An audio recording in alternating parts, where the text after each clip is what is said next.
Hey guys, welcome to my YouTube channel. My name is Jackie Johnson, and this is week 7 of the Come Follow Me art journaling series. If you've been following along, welcome back. Thank you so much for your support. If you're new here, make sure you hit that subscribe button and hit the notification bell. There's a new video up every single Sunday. And if you want updates on my videos or additional information from the Come Follow Me study, go follow me on my Instagram account. I'll put a link to that in the description box below. So this week we're studying 2 Nephi chapters 6 through 10. These are the chapters where Nephi's brother Jacob is teaching us from Isaiah. So I got my inspiration from this page from chapter 6. It mentions in 2 different places that the people of the Lord are those that wait for him. I'll talk more about this here in a minute, but first I want to talk about what I'm doing here on the page. I've drawn a girl who looks like she's praying, but her eyes are open as a depiction of an active way of waiting upon the Lord. I drew her in with a pencil until I was happy with the way that it looked. So I wanted to keep this really simple, so I decided to only use watercolors on this piece. I'm trying to refine my creation process. Normally I like to just go all mixed media, every single piece of art, but I feel like that's kind of been hindering me lately. So I decided to limit myself to one supply and one simple idea from the scriptures. So I'm really glad that I decided to do this because I feel like I got so much more out of the scriptures because I decided to simplify it. And I really love how my girl turned out. Another thing that I've decided to do is I've decided to draw more characters in my art. And I've decided to do that because I just feel like drawing little illustrations of characters just brings me so much joy. And I feel like if I'm doing what I love, then people will hopefully enjoy watching what I've created more. So if you like this idea, give me a like on this video to let me know that you want to see more characters in my art journal. So once I've drawn in my little character, I'm going to take a Sharpie and I'm going to outline the whole thing. I guess I said that I'm only sticking to one medium, which I guess I don't really consider like outlining tools as a medium. But if you're wondering what else I used to finish this piece, I used a Sharpie, I used a black paint pen, and a white paint pen. And then like I said, I just used watercolors. So I'm not a professional watercolorist by any means. Like I said, I'm a mixed media artist, so I usually just use all kind of mediums, and I'm not really concerned about how I use them. I'm just trying to get the color from that medium and put it on my page to make it look the way that I want it to look. But with that being said, I do have 6 tips for you for using watercolors. Number 1, wet your paints before you use them and allow them to sit for a few minutes. That way it gives your paints a chance to activate and it'll be more pigmented when you go to mix it on your palette. Tip number 2 is to use plenty of water and put down several thin layers of paint down on your piece. If you want to make the color lighter, use more water, and if you want to make it darker, use less water. Tip number 3 is to mix your colors on a palette and not on the paper. Tip number 4 is to use paper that is meant for watercolors. There's a whole lot of different watercolor paper out there. I like to use the thickest paper that I could find, which is 140 pounds. There's also cold pressed paper and hot pressed paper. Cold pressed paper is more textured and usually less expensive, and hot pressed paper is a lot smoother. This journal that I'm working in has 140 pound cold pressed watercolor paper. This is my favorite journal to work in. I'm going to put a link to that in the description box below. If you're ever having issues with your paper peeling, there might be several different reasons why. It could be that you're scrubbing too hard on your paper with your paintbrush, or you might be going over the same spot over and over while it's still wet. And sometimes the paper that you're using might be too low of quality. I'll put a link in the description box below to another pad of paper that I really like. The paper is really decent, but it's also very inexpensive. Tip number 5 is to use 2 different jars of water when you're painting. That way you can use the first jar to get most of the paint off, then the second jar is to get off that last little bit that usually doesn't get off if your water is really dirty. That way you don't have to keep stopping in the middle of your painting to go get fresh water.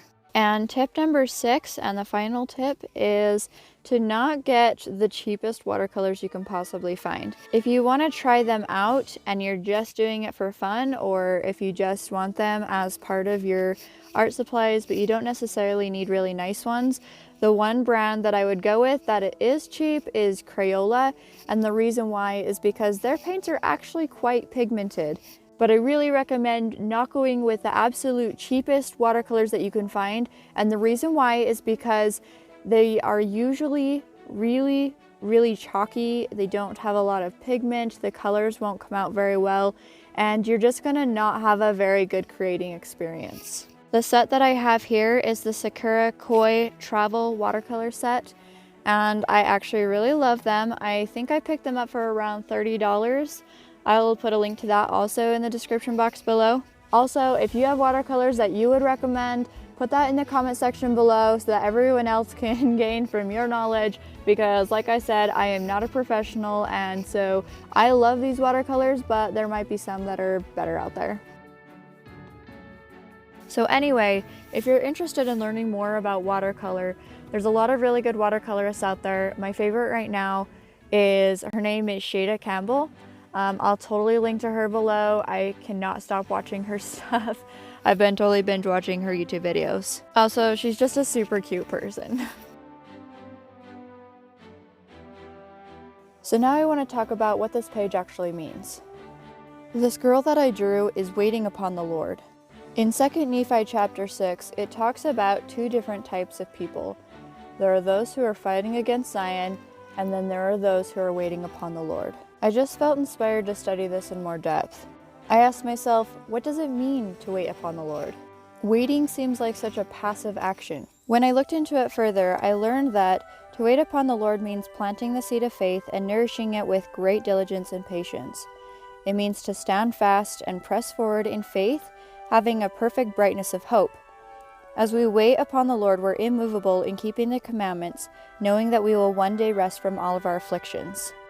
Jesus Christ waited until his 30s before he started his ministry. But while he was waiting to start his ministry, in his youth, he went about his Father's business, and he waited upon the Lord for the time of his ministry to come. He was being prepared to fulfill the work that he was called to do. Likewise, we each have a work that we are called to fulfill. Waiting upon the Lord means to actively be preparing ourselves to meet the demands of the work that we are called to do, and it means that we are accepting the Lord's timeline for when things will happen and when our trials will be over.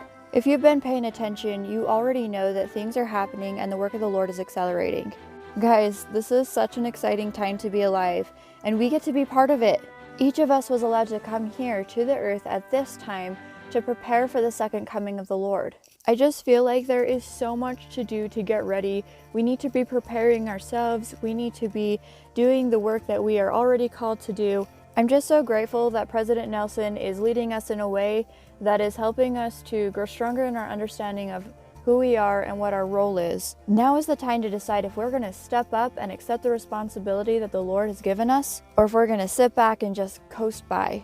You guys, the things of this world are so insignificant. Let us take the counsel of Elder Uchtdorf and leave behind our messy houses and go and do the work of the Lord. Let us not weary in well-doing. Let us stand up and allow the Spirit to be our guide. I have been praying so much lately that the Lord will give me the courage and the ability to do what he's asked me to do. I just hope that I can be ready when the time comes for me to be able to serve him the way he wants me to serve him. Let us be watchful and wait. Let us minister to our brothers and sisters and draw upon the power of the priesthood that we have the ability to draw upon through the covenants that we've entered into. Let us magnify our callings and teach and lead our families in righteousness. We are here to prepare the world for the second coming. In the words of President Nelson, take your vitamins, get your sleep, because things are about to get exciting. Waiting upon the Lord means that we are watchful unto prayer continually. It means that we are continually watching and waiting for him to give us callings and errands, and then accepting those when we do receive them.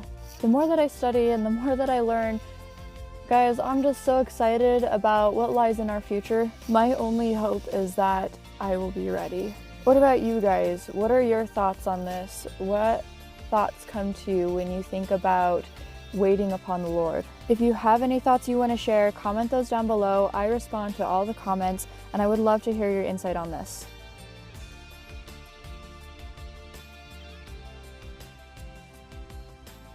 Okay, so just a quick note about the flowers that I'm drawing here.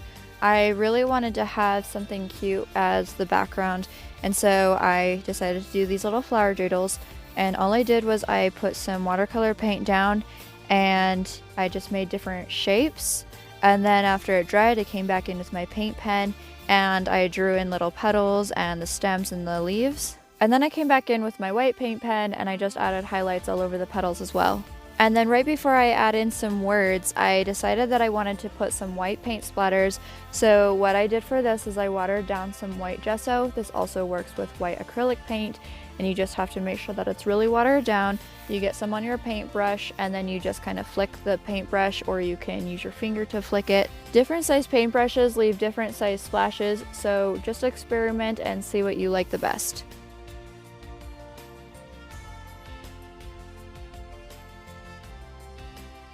So the final thing that I'm going to do is I'm going to freehand this little quote in here, and that's it for this page. Thank you so much for joining me today. If you like this video, give it a thumbs up. Don't forget to subscribe, hit that notification bell. Thank you so much for watching, and I'll see you in the next one.